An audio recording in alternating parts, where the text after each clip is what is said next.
Gaza Israel യുദ്ധത്തിന് പിന്നാലെ ഇറാനും ഇസ്രായേലും ആക്രമണം നടത്തിയത് മേഖലയിൽ ആശങ്കയുടെ കരിനിഴൽ വീഴ്ത്തിയിരുന്നു. പോരാട്ടം ഇറാനും ഇസ്രായേലും തമ്മിൽ ആരംഭിച്ചതോടെ ലോകരാഷ്ട്രങ്ങൾ ഇടപെട്ടു. തുടർന്ന് ശത്രുവിനെ പാഠം പഠിപ്പിച്ചെന്നും ഇനി ആക്രമണത്തിലല്ലെന്നും ഇറാൻ വ്യക്തമാക്കി. ഒരു കൗതുകമുണർത്തുന്ന അന്വേഷണമാണ്.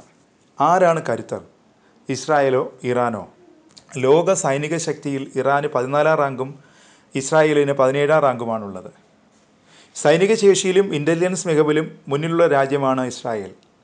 ഇസ്രായേലിൽ 1,70,000 സജീവ സൈനികരും 4,65,000 റിസർവ് സൈനിക വിഭാഗങ്ങളുമുണ്ട്. 9,43,09,000 ജനസംഖ്യ. 1,376 ടാങ്കുകളും 43,407 കവചിത വാഹനങ്ങളും 650 പീരങ്കികളും 150 റോക്കറ്റ് ലോഞ്ചറുകളും ഇസ്രായേലിനുണ്ട്. കരുത്തുറ്റതാണ് ഇസ്രായേലിൻ്റെ വ്യോമസേന. ലോകത്തെ ഏറ്റവും ആധുനികമായ സേനകളിലൊന്നാണിത്. ആധുനിക F-35 പോർ വിമാനങ്ങൾ ഉൾപ്പെടെ ഇസ്രായേൽ വ്യോമസേനയ്ക്ക് കരുത്തു പകരുന്നുണ്ട്. ലക്ഷ്യസ്ഥാനത്ത് കൃത്യതയോടെ എത്തി സ്ഫോടനം നടത്താൻ സ്മാർട്ട് ബോംബുകളും ഇസ്രായേലിന് സ്വന്തം. 612 യുദ്ധവിമാനങ്ങളാണ് ഇസ്രായേലിനുള്ളത്. 500 മെർക്കാവ ടാങ്കുകളുമുണ്ട്. കരയുദ്ധത്തിൽ ഇസ്രായേലിൻ്റെ പോരാളികൾ ഈ ടാങ്കുകളാണ്. ഒപ്പം മിസൈലുകളെയും ഡ്രോണുകളെയും ലക്ഷ്യത്തിലെത്തും മുമ്പേ തകർക്കുന്ന അയൺ ഡോം അടക്കമുള്ള മിസൈൽ വേധ സംവിധാനങ്ങളും ഇസ്രായേലിനുണ്ട്.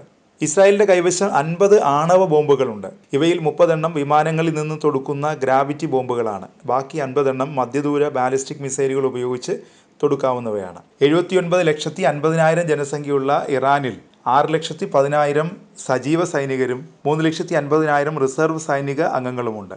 1996 ടാങ്കുകളും 65,765 കവചിത വാഹനങ്ങളും 580 പീരങ്കികളും 775 റോക്കറ്റ് ലോഞ്ചറുകളും ഇറാന്റെ സൈനിക ശക്തി കൂട്ടുന്നു. 551 യുദ്ധവിമാനങ്ങളും 186 ആണവ വിമാനങ്ങളുമുണ്ട്. മിഡിൽ ഈസ്റ്റിൽ ഏറ്റവും കൂടുതൽ മിസൈലുകളുള്ള രാജ്യം ഇറാനാണ്.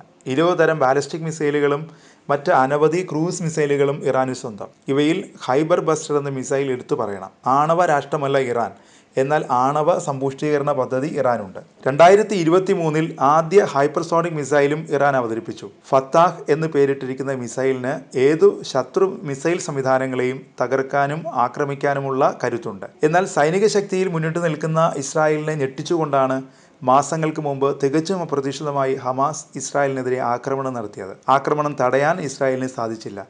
ഇപ്പോഴും രാജ്യത്തിന് നാണക്കേടായി ഈ ആക്രമണം നിൽക്കുന്നു. എന്നാൽ ഇറാനും സഖ്യകക്ഷികളും ചേർന്ന് നടത്തിയ മിസൈൽ ഡ്രോൺ ആക്രമണം ഇസ്രായേൽ വളരെ മികച്ച രീതിയിൽ തടഞ്ഞു. നിരവധി ഗ്രൗണ്ട് ടു ഗ്രൗണ്ട് മിസൈലുകൾ തൊടുത്തുവിട്ടതായും അവയിൽ ഭൂരിഭാഗവും ഇസ്രായേൽ അതിർത്തിക്ക് പുറത്തുവച്ച് തന്നെ തടഞ്ഞതായും ഇസ്രായേൽ അവകാശപ്പെട്ടു.